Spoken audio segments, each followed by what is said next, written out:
Deuxième anniversaire, second anniversaire, eh ben c'est l'anniversaire de nos marches, de déambuler dans les rues de Paris, de battre le pavé parisien.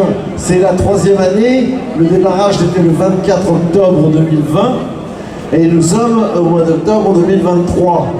Et donc nous sommes très fiers effectivement d'avoir en partie gagné le pavé parisien, car quel autre parti en France, soi-disant d'opposition, peut se targuer d'une telle réalisation?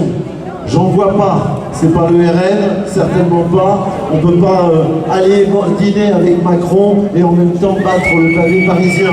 Ça va pas. C'est pas non plus Reconquête, évidemment.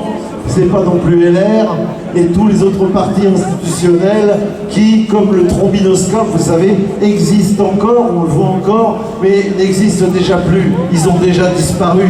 Je pense à LR, je pense au PS, bien évidemment. Donc une grande joie de ce point de vue-là.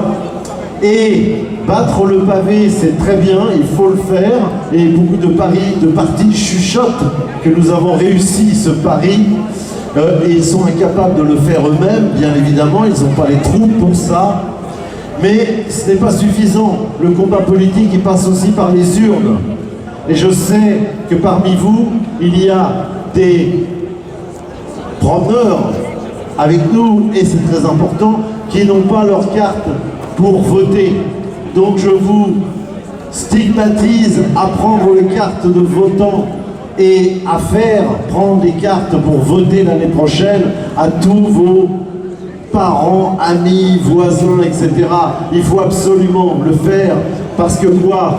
Nous n'avons pas non plus inventé le parti des abstentionnistes.